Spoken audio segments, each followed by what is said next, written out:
I awoke last Tuesday at 7:30 a.m. to the sounds of my clock radio. It's always been set to a local station. I just about lost my patience for national news a couple years back. Maybe it's something about getting old, but my world started to shrink when I hit 50, and I let it. I've never been one to lend an ear to world affairs, or any affairs outside of my home state of Massachusetts for that matter. I lived a quiet life as a fisherman at the docks in town, spending weeks at a time out at sea every year. All around, I've spent every calendar day at sea at some point in my life, even Christmas. I've even seen storms so fearsome that the pounding rain turned to bitter snow in front of my very eyes, a rarity at sea. I've felt waves so large that they even keep me awake now, 20-odd years later. Right as I'm on the precipice of sleep, they threaten to pull me back to consciousness, just as they almost pulled me out into sea. Forgive an old man and his ramblings. But all of this to say that I thought I knew what to expect when I heard the radio newscaster say, "Batten down, folks. Another winter storm coming later this week." As I wiped the sleep from my eyes, I half listened to the newswoman's lengthy list of preparation tips before smacking off the button and swinging my legs over to the side of the bed, joints and floorboards creaking in unison. That was 8 days ago. Every day leading up to the storm, I've woken to broadcasts about its effects, and every day the messaging has become less and less clear. Wednesday, it was the winter storm Riley will cause even more damage than last week's storm. Thursday, it was cancel all your plans for Friday and Saturday, folks. The state advises all residents to stay in their homes until after the storm. Friday morning, I woke up with a jolt to the grating beeps of the statewide emergency alert system. I turned on my TV, which can usually be relied on to get at least a few channels. Not Friday, though. Friday, every screen was blank except for a red banner at the bottom with the words, "State of Emergency declared for a coastal region of southern Massachusetts. Do not attempt to flee your homes," moving across repeatedly, all while accompanied by that same grating 3-beep cycle. My stomach fluttered with uneasiness as I read the message for the second time and fully grasped the choice of words. Flee? Why would a whole town flee at the thought of some wind and snow? We're northeasterns ourselves, after all. I put my robe on and made my way down the stairs to my back door, expecting the fearsome gales and pelting snow that I had come to expect from the life at sea. I opened the door to eerie, permeating quiet. The coastline cacophony that served as a constant background for my life here, the screaming of gulls, the crashing of waves, and the howling of the wind, it was all utterly gone, and in its place was a silence so complete that it caused the back of my neck to prickle with a deep and foreboding sense of wrong. The sky was devoid of the heavy, foreboding gray clouds that the newscasters had promised, instead featuring a consistent blanket of greenish-gray fog high above the sea. I hurriedly closed the door, amplifying the distant sound of the 3 blaring beeps from my TV upstairs. I put a kettle of water on the stove before heading upstairs to get dressed, the uneasiness in my gut turning into an incessant gnawing as I turned to switch off the TV. The emergency alert at the bottom of the screen had changed to a "Do not leave your home," plastered 4 times. Underneath my feet, the kettle began to shriek as the beeping of the television reached a heightened pitch. "Do not leave your home, do not leave your home, do not leave your home, do not leave your home."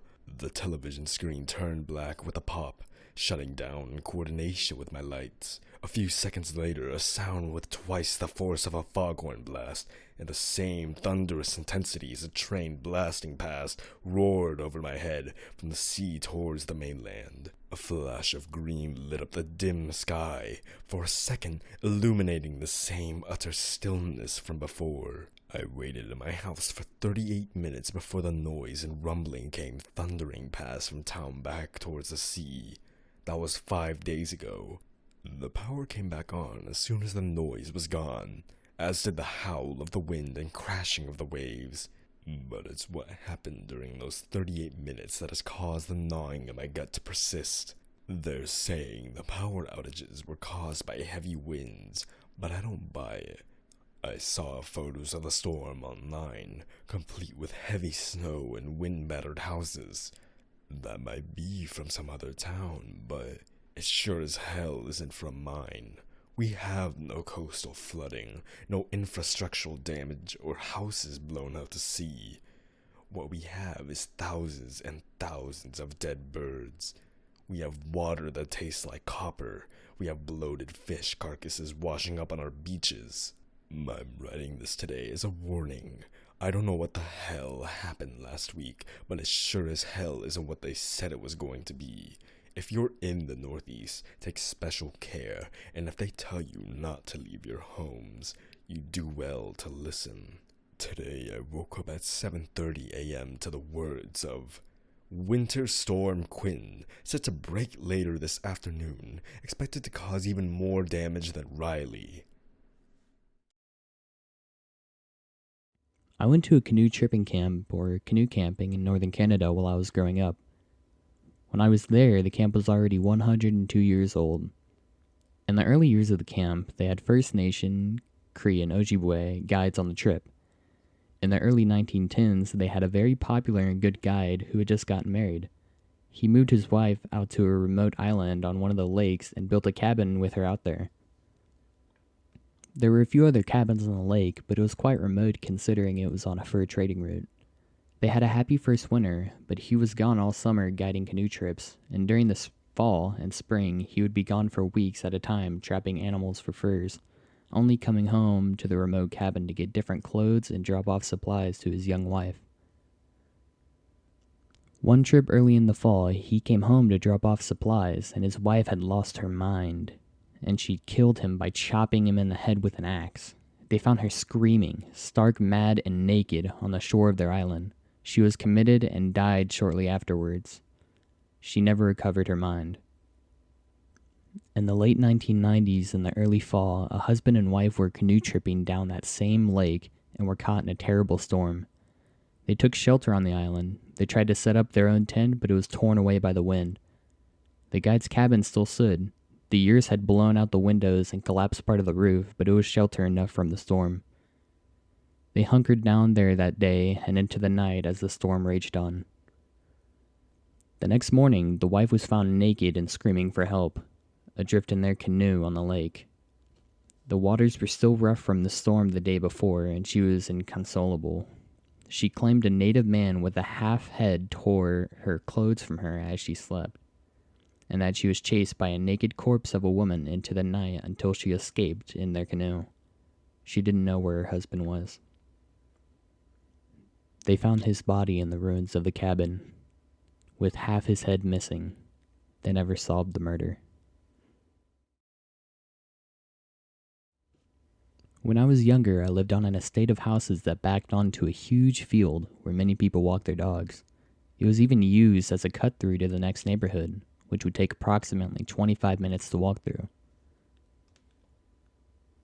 When I was about 13, my neighbor and I decided to camp out for the night in my back garden, which apart from a 6-foot wooden fence was completely open to the field, albeit with 20 trees around the fence.